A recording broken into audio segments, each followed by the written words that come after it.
alẹ́ ní ọdún bábáláyé ń bóyẹ kó kọrin ọpẹ́ akẹ́wì ìgbàlódé ó yá ẹja máa gbórin ọpẹ́ relé àwọn onínúure.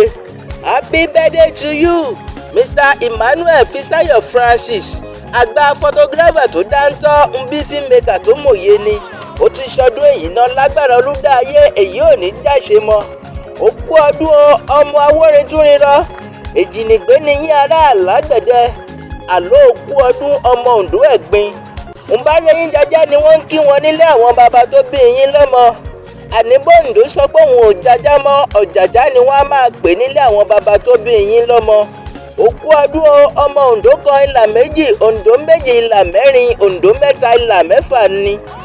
Òkú ọdún ọmọ Ondo ẹ̀gbin ọmọ ajímọ̀gún ará àlágbẹ̀dẹ lágbára olúdáyé ó ti ṣọdún èyí náà kọ́lọ́run bá jẹ́ oṣù míì sí.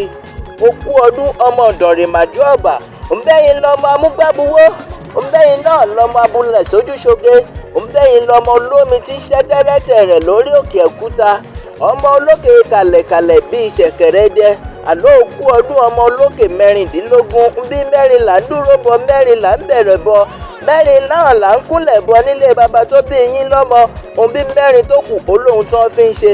Òkú ọdún ọmọ àti gòkè dọ̀rìn bí ẹkún náà ló jẹ́ ń bá ti sọ̀kalẹ̀ bí ẹ̀rín ni.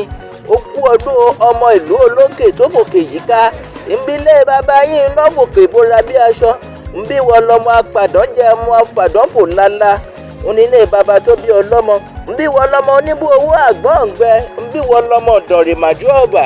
Mr. Francis báyé bá gbà mí ń bá kì ọ́ lógúnlógún ń gé ń kì ọ́ lọ́gbọ̀nlọ́gbọ̀n ó yá tẹ́wọ́ jẹ́ ń súre fún ọ.